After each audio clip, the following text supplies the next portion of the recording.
Olá, muito boa noite a você. Eu sou Adalberto Piotto e seja bem-vindo ao Cenário Econômico pela TV Brasil, diretamente dos estúdios da B3, no centro da cidade de São Paulo. O presidente Temer chama ministros e assessores para discutir a privatização da Eletrobras. O anúncio da privatização da estatal do setor elétrico, anunciada em agosto, gerou alta aqui na Bolsa e expectativa no mercado. Um projeto de lei deve chegar ao Congresso ainda esta semana. A Petrobras volta a antecipar o pagamento de dívidas para reduzir o pagamento de juros. São Paulo sediará o Fórum Econômico Mundial para a América Latina em março do ano que vem. A expectativa é reunir na cidade quase todos os chefes de governo da região. Na pauta, os acordos comerciais, a geração de emprego e uma maior integração dos países latino-americanos. E para quem quer tirar o nome das listas de inadimplência, começou hoje o feirão Limpa Nome da Serasa. Às vésperas do Natal, ter o CPF negativado normalmente impede que o consumidor compre a prazo. O cenário econômico está no ar.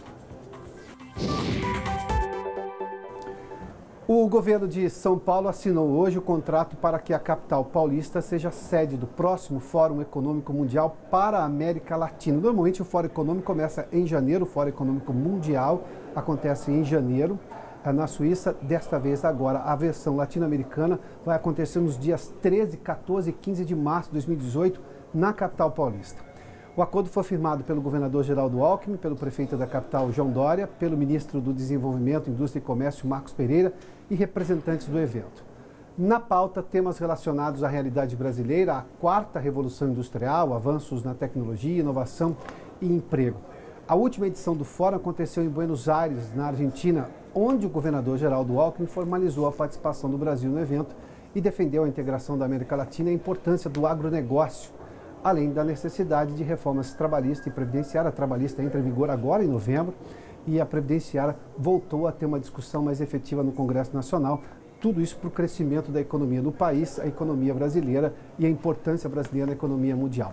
Detalhe, só para fazer uma menção sobre esse Fórum Econômico da América Latina, há toda uma preocupação com relação aos acordos comerciais. O Mercosul é o mais antigo deles e nós temos hoje uma discussão dentro do Mercosul, porque alguns países têm condição de fazer acordos bilaterais, mas pelas regras do Mercosul isso não pode acontecer, ou seja, os países membros têm que negociar em bloco. No entanto, se vê muito claramente o Acordo Ásia-Pacífico, que inclui boa parte dos países, sobretudo da América do Sul, que tem essa saída para o Pacífico, que estão olhando evidentemente para o mercado crescente da Ásia. Esses dois acordos, ou seja, a possibilidade de um sucesso maior no Acordo Ásia-Pacífico e as amarras do Mercosul, evidentemente serão temas, até porque representantes de organismos mundiais do comércio também estarão nesse evento em São Paulo. Portanto, em março do ano que vem, a capital paulista sediará o Fórum Econômico Mundial para a América Latina. E começou hoje o feirão Limpa Nome da Serasa, que vai permitir que os consumidores negociem suas dívidas em atraso. E para quem tem dificuldade de deslocamento, uma facilidade. As renegociações vão acontecer pela internet. Eu converso então com a repórter Vanessa Casalino, que está na redação aqui em São Paulo, e tem detalhes justamente sobre essa nova possibilidade de tirar o nome da lista negativada de consumidor. Vanessa, qual é exatamente esse procedimento? Boa noite. Boa noite a você, boa noite a todos. Vamos lá, são 60 milhões de pessoas com contas em atraso em todo o país, o que equivale a mais de 260 bilhões de reais em dívidas. E o Feirão Limpa Nome é uma oportunidade de renegociar essas dívidas em condições mais vantajosas. Para isso, é preciso acessar o site da Serasa Consumidor e se cadastrar.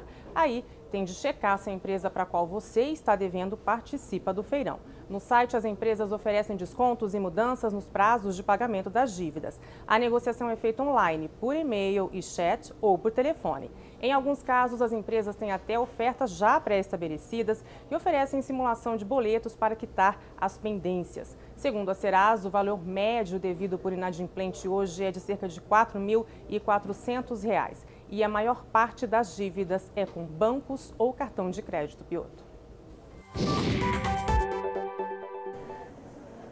Que apesar da redução recente, ainda cobra, no caso do cartão de crédito, juros de mais de 300% ao ano. É absurdo, 300% ao ano. Não há nenhum lugar do mundo que cobre isso oficialmente. Isso aí nós estamos falando de negociação oficial, legal e tudo mais, tá? Bom, detalhe. Lista negativada, se está na lista negativada, dificilmente se compra a prazo. Uma época ali à beira do Natal, portanto, às vésperas do Natal, é bom tentar resolver o problema. E claro, negocie e seja agressivo na negociação, porque os bancos foram agressivos na hora de cobrar juros de você. Há uma possibilidade porque as condições do país são muito mais favoráveis do que, por exemplo, quando você tomou esse empréstimo, quando você fez essa dívida. Aqueles juros eram de uma realidade de um país que tinha problemas fiscais maiores do que temos hoje. Tinha uma economia, na verdade, declinante no ano passado, em 2015. Agora temos uma economia voltando a crescer e isso muda completamente a sua condição na hora de negociar. A Petrobras anunciou o pagamento antecipado de dívidas. A estratégia já adotada anteriormente pela estatal tem o objetivo de economizar justamente com o pagamento de juros. O Maurício de Almeida, no Rio de Janeiro, nos conta detalhes dessa ação da Petrobras. Maurício, bem-vindo, boa noite. Olá, Piotr, boa noite. A Petrobras está adotando essa estratégia desde o início desse ano, uma forma de reduzir a dívida da empresa, que é muito alta. No ano passado, a Petrobras encerrou 2016 com uma dívida total de 314 bilhões de reais. Agora, com essa negociação, a Petrobras antecipa o pagamento da dívida e, em troca, recebe juros menores, paga menos juros e, com isso, consegue economizar. No pagamento realizado hoje, foi de 1 bilhão 280 milhões de reais para o banco JP Morgan. A Petrobras também conseguiu renegociar outros 2 contratos de financiamentos, firmados com a HSBC e com o banco italiano Intesa Sanpaolo. Esses contratos somam 1 bilhão e 600 milhões de reais. Como você falou, Piotr, no mês de junho, a Petrobras também já tinha antecipado o pagamento de outros 2 contratos de financiamentos. Esses pagamentos totalizaram 2 bilhões e 500 milhões de reais. A Petrobras também pretende vender ativos para conseguir reduzir a sua dívida, aumentar a capitalização de recursos e também vai colocar no mercado ações da BR Distribuidora pela primeira vez. Essas ações vão ser colocadas à venda e a direção da Petrobras já modificou as regras internas para permitir venda de ações da BR Distribuidora. Está aguardando agora o melhor momento para fazer essa oferta inicial de ações, o momento que as ações operem em alta, uma tendência de alta, para lucrar ainda mais com a venda dessas ações. Piotr. Olha, essa estratégia da Petrobras vale para o consumidor. Se você tem ali uma dívida e vai pagar, por exemplo, em 48 meses e está pagando as prestações agora, nesses 48 meses tem juro embutido. Se você paga as parcelas antecipadas e vai pagar sempre das últimas para as primeiras, é essa ordem que você tira, ali tem um juro embutido. Você retira aquele juro. Se você puder fazer um sinal maior na hora do pagamento, você pode renegociar uma dívida com juros melhores hoje do que você negociou quando fez o empréstimo. A estratégia da Petrobras não é diferente do cidadão, não. Evidentemente que a Petrobras está falando de valores milionários, bilionários de dívida. Agora, você tem uma dívida num determinado valor, a estratégia é exatamente a mesma, você pode usar esse mesmo artifício. Se você tem, por exemplo, alguma poupança, evidentemente o juro da poupança não compensa. O que você paga de juro é muito maior. Então, troque uma dívida que você paga muito caro, com juro muito alto, com esse dinheiro que você provavelmente não está tendo um grande rendimento na poupança ou qualquer outra aplicação financeira. Normalmente, juro de dívida é muito mais alto, extremamente mais alto do que você tem numa aplicação financeira. E em Brasília, o assunto Eletrobras abriu a agenda do presidente Michel Temer nesta segunda-feira. Ele reuniu ministros e auxiliares para discutir o modelo de privatização da estatal, que gerou alta na Bolsa quando foi anunciada em agosto deste ano e criou grande expectativa no mercado. A Mariana Jungmann está em Brasília e nos conta como foi essa reunião. Mariana, boa noite. Boa noite, Piotr. É isso mesmo. Olha, participaram dessa reunião hoje os ministros Eliseu Padilha, Henrique Meirelles, Fernando Coelho Filho, Moreira Franco e Sérgio Etchegoyen, além do ministro interino do Planejamento, Esteves Colnago, e o presidente da Eletrobras, Wilson Ferreira. Nenhum deles, Piotr, falou com a imprensa depois da reunião, mas a gente sabe que o projeto já está pronto, né? Essa proposta de privatização já está pronta. Ontem mesmo, o ministro Diogo Oliveira, do Planejamento, falou em Madrid sobre isso, disse que a expectativa é de redução da participação governamental na Eletrobras para menos de 40%, com oferta aí na Bolsa de Valores. E agora a expectativa por aqui gira em torno de 2 pontos. O primeiro, se essa proposta vai vir para o Congresso na forma de medida provisória, como preferem os investidores, ou na forma de projeto de lei, que é como preferem os parlamentares. Tudo indica que pode ser na forma de projeto de lei, Piotto, mas aí, se for esse mesmo caso, o presidente Michel Temer deve pedir aí uma contrapartida dos parlamentares com um prazo para a votação, com o estabelecimento aí de um prazo razoável para que a votação dessa privatização aí ocorra aí para garantir, então, essa expectativa aí, se vai ser em termos de projeto de lei ou de medida provisória, viu, Piotto?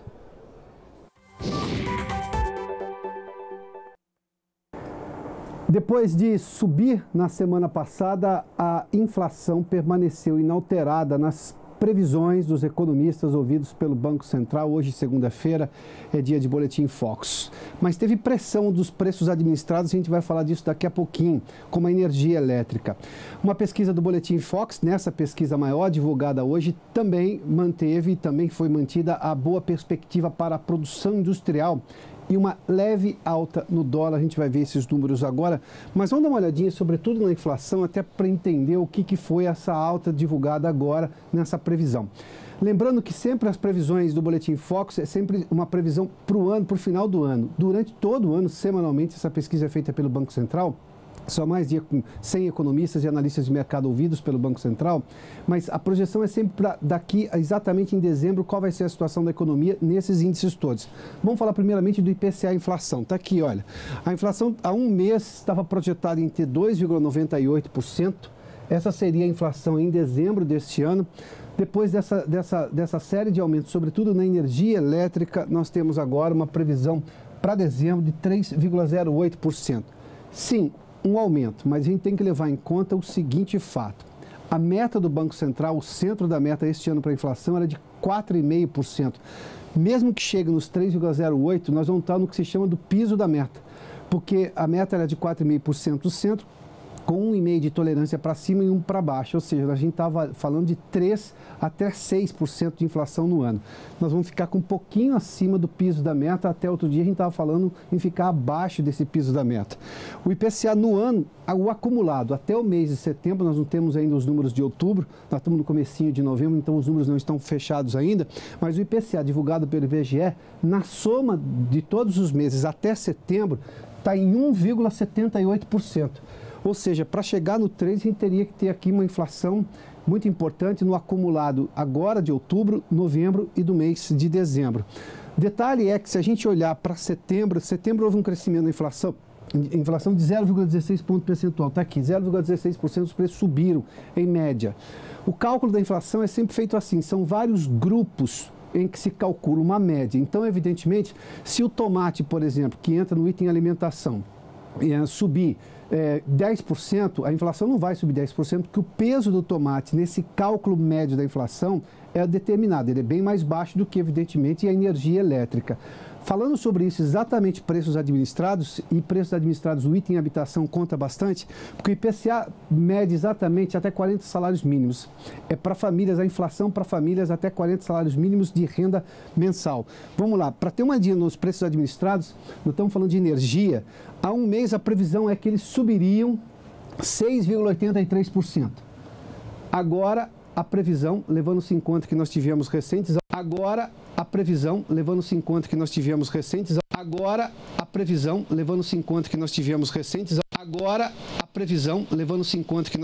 7%, e eu estou calculando uma inflação de 3,08%. Porque preços administrados entram no item de habitação, por exemplo, falando de energia elétrica, mas ele não compõe, não é só isso a inflação, é uma série de outras coisas. E o peso, ele evidentemente vai subir a inflação, vai pressionar para cima, mas ele não vai ser 7%. Traduzido no número médio da inflação. Bom, vamos lá. Isso tudo, só lembrando que nós tivemos recentemente a bandeira vermelha é a que consta agora nas contas de luz no país. Há uma tentativa de segurar o nível de água das represas das hidrelétricas, que tem uma energia mais barata e, portanto, está se usando muito mais energia termoelétrica e essa energia custa mais caro. E detalhe, subiu de 3,5, de R$ 3,50 a mais por cada 100 kWh consumidos para R$ 5,00. Ou seja, se paga R$ 5,00 a mais a cada 100 kWh na conta de luz. Isso se reflete aqui nessa previsão de um aumento da inflação, mas provocado justamente pelos índices, pelos preços administrados. Mas, enfim, apesar disso, nós estamos falando de uma inflação um pouco acima do piso da meta deste ano. é exatamente isso que tem permitido com que a taxa Selic, a taxa básica de juros, tenha caído e tenha voltado ao consumo. A gente está vendo isso, divulgado isso com muita frequência aqui no cenário econômico. Vamos falar agora as outras previsões aqui, as outras expectativas do Boletim Focus. A produção industrial há um mês, isso é importante, previa-se um crescimento de 1,18%, agora já está se falando em 2% até dezembro deste ano. Produção industrial, ou seja, uma retomada da indústria, o que a gente tem visto também nos índices da Confederação Nacional da Indústria. A taxa Selic já está em 7,5%, tem mais uma reunião do Copom, deve terminar com 7% também este ano e com previsão de, se por acaso as condições se mantiverem boas, uma redução maior da taxa no ano que vem. O PIB, nós estamos falando de 0,70% este ano, subiu para, há um mês era isso, agora de 0,73% e para o ano que vem de 2,5%, ou seja, uma retomada de recuperação de crescimento do PIB da economia brasileira. E o dólar, que também teve pressões recentemente, há um mês era R$ 3,16, agora estamos falando de R$ 3,20. A boa parte aqui, em alguns índices de inflação, o câmbio favorece, sim, favorece não. Ele influencia bastante na medição da inflação. Bom, essas são as expectativas que a gente tem aí do Boletim Focus, sempre às segundas-feiras é divulgado pelo Banco Central. Daqui a pouco os números do mercado financeiro, a gente volta em instantes aqui no cenário econômico. Já estamos de volta ao estúdio do Centro de Operações da Bolsa e com os números do mercado financeiro na abertura da semana, hoje segunda-feira, vamos ao Ibovespa primeiramente. Aí hoje uma alta, depois de sucessivas quedas na semana passada, uma alta de mais de 0,5%, ali 0,54%, a 74.313 pontos, a Bolsa começa a se recuperar. E o dólar, que teve altas sucessivas na semana passada, hoje finalmente uma queda de 1,45%, chegou a ser maior essa queda hoje. Chegou a 3,24 o dólar, portanto hoje terminou a 3,26, queda de quase 1,5% ali o dólar comercial. O governo trabalha para tentar votar a reforma da Previdência ainda este ano, talvez a última das grandes reformas a serem aprovadas, ou pelo menos discutidas no Congresso este ano. Poderia ter sido discutida ainda no primeiro semestre, lá antes de toda a crise política que tivemos em maio, já se falava em reforma da Previdência. A reforma trabalhista entra em vigor na semana que vem. A recuperação na indústria, com a diminuição da ociosidade da capacidade instalada, e isso é extremamente importante, ou seja, a indústria continuou, voltou a produzir, mas não diminuía a ociosidade e agora já há sinais de diminuição dessa ociosidade.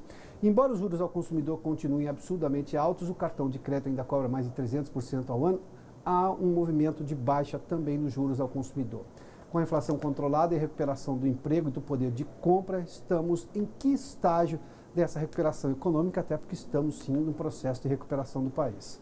O economista Fábio Pina, da Federação do Comércio de São Paulo, está conosco. Pina, boa noite aqui, seja bem-vindo ao cenário econômico. Prazer é meu. Vou fazer a pergunta, eu não citei os dados do comércio, que eu vou deixar contigo, mas antes da gente citar os dados do comércio, na sua opinião, em que fase da recuperação nós estamos, visto que nós começamos nela, acho que no final do primeiro trimestre nós já tínhamos um sinal mais claro de recuperação da economia, né? A Federação começou a notar sinais de confiança já no final do ano passado, né?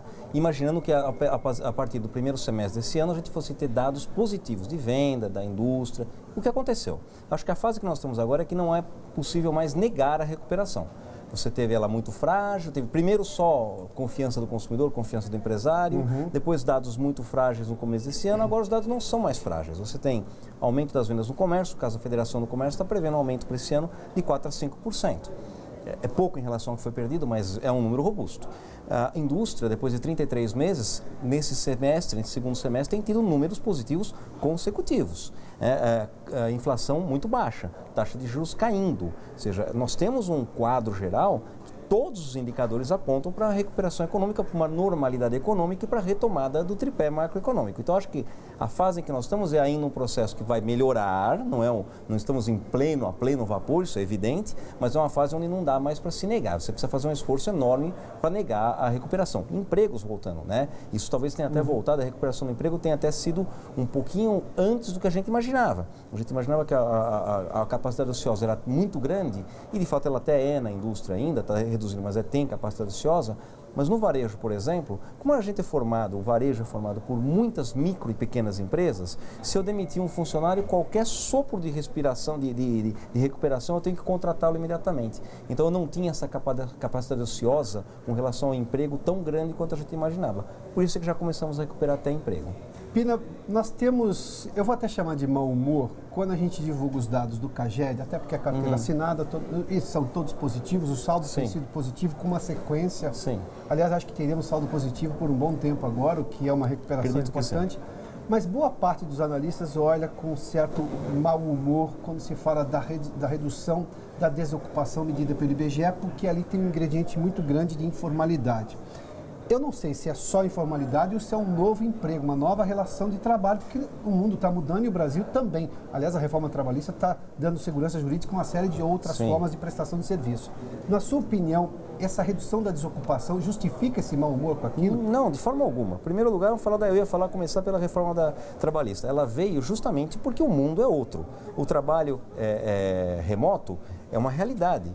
E que antigamente poderia até ser considerado um tipo de informalidade, não é mais, né? O trabalho em casa, etc., não é mais. Outra coisa, mesmo que fosse tudo informal, ainda assim seria alguma recuperação. Claro. Melhor do que não ter nem a recuperação do informal. Informal ele tem renda. Tem renda, está gerando renda. Tem consumo. Se tem consumo, começa a virar É um jeito de olhar, novamente, olhar de uma forma pessimista. O copo está vazio. Olha, está recuperando o emprego, mas olha só, aquele emprego ruim. A hora que começar a recuperar o emprego formal, vai sim, mas é com a carteira assinada, mas é com salário relativamente baixo. A hora que você... Então, não tem jeito. Para quem vai reclamar de qualquer forma. Agora, o fato é, eu estava até 1 ano e meio, 2, perdendo todos os tipos de ocupação, inclusive a informal. Eu não tinha mais ocupação para ninguém. E agora eu estou recuperando formal e informal. Como medir a informalidade? Impossível. Justamente por ser informal. Então, não sei se é um bom ou mau emprego. De repente, na nova realidade do mundo, muitos desses empregos são relativamente bons. E até acredito que sejam bons e modernos, mais novos. Muitos deles relacionados, por exemplo, ao trabalho em casa, ao trabalho remoto. Que é uma realidade que hoje a nova reforma veio trabalhar. E o mau humor é tão exagerado às vezes, porque você vai pegar os dados ali, tem muito de gente que está trabalhando por conta. O que está trabalhando por conta pode ser uma necessidade ou pode ser uma escolha. E por que ele não pode ser um pequeno prestador em vários outros tipos de trabalho hoje, alguns trabalhos modernos, é difícil imaginar uma empresa que vai contratar aquelas pessoas, vai contratar o serviço. Só que ele presta serviço para 10 empresas daquela. Bom, eu acho que não existe mais nenhuma empresa, nem grande, que tenha só CLTista e não use trabalho terceirizado quando precisa, especializado e, eventualmente, trabalho terceirizado até de pequenas empresas e do microempresário individual. Muitas grandes empresas utilizam, olha, esse cara sabe fazer esse tipo de reforma, aquele rapaz sabe fazer aquele tipo de produto e o cara usa aquele trabalho. Segundo, com relação à necessidade. Eu não conheço muita gente que não tenha necessidade de trabalhar. Então, a gente pode dizer que todo mundo tem necessidade de trabalhar, mas muitos podem escolher se vão trabalhar em casa ou não. E a gente às vezes está chamando de um emprego pouco qualificado ou relativamente ruim aquela pessoa que escolheu trabalhar em casa, que para ele é melhor, não pega trânsito, não pega transporte público lotado, uma série pode acompanhar talvez o filho, a evolução escolar do filho, tem uma série de vantagens. É uma decisão pessoal. Imaginar que as pessoas estão todas elas trabalhando, primeiro por vontade própria, sem necessidade, é infantil. Também imaginar que tudo isso é quase um trabalho escravo, é a infantilidade do outro lado. A realidade está no meio do caminho, as pessoas precisam trabalhar e muitas delas escolhem coisas que minha mãe, por exemplo, não se conforma de eu não ser CLT, de eu não ter uma carteira de trabalho assinada. Minha mãe tem 75 anos, eu não tenho carteira de trabalho assinada há mais de 10. E ela até hoje não entendeu isso, ela acha que isso é um risco. Mas não, para mim foi a melhor opção. Essa é uma opção benéfica para mim, não só para o meu empregador. Isso é uma falácia. As pessoas sabem se defender. Tratar todo empregado e todo empregador como mau caráter e todo empregado como hipossuficiente, não faz parte da realidade brasileira. Por isso a reforma trabalhista. Mudamos completamente. Totalmente. A realidade é outra, né? É outra, evidentemente. Pina, rapidamente, vamos pegar... Se a gente chegar com taxa Selic a 7%, detalhe que o governo paga menos em remunerar os juros de títulos da dívida. Sim. Isso faz o governo economizar. Claro. O grande impacto de uma taxa Selic baixa para o governo é esse. Evidentemente, porque é um sinalizador de redução, de melhora da economia e tudo mais, porque a inflação tem que estar baixa, senão os juros não vão estar baixos. Essa é a lógica do Banco Central. Sim. Se chegar a 7, está bom? Está em bom patamar ou poderia ter sido maior a queda? Eu acho que é o que dá para chegar, eu acho que não dá para a gente ser irresponsável. Agora, claro que a taxa de juro real, que é o que reduz o tamanho, ou aumenta o tamanho da dívida, do custo fiscal, né, ela ainda é alta. Eu acho que a gente vai, ao longo do ano que vem... A taxa de juros reais é você tira a inflação menos... Isso, menos com conta de botequim, 7%, com 2,5%, conta de botequim nós vamos ter 4,5% de taxa real. Eu acho que ano que vem nós vamos trabalhar com 3,5%. Isso é uma economia significativa de fiscal para o governo. Fábio Pina, Obrigadíssimo. Imagina, o economista Fábio Pina, da FEComércio, conversou conosco, FEComércio São Paulo, conversou conosco aqui no Cenário Econômico, que termina aqui. Daqui a pouco você acompanha os Corredores do Poder. Obrigado pela sua companhia, pela audiência. Boa semana, boa noite. Até amanhã.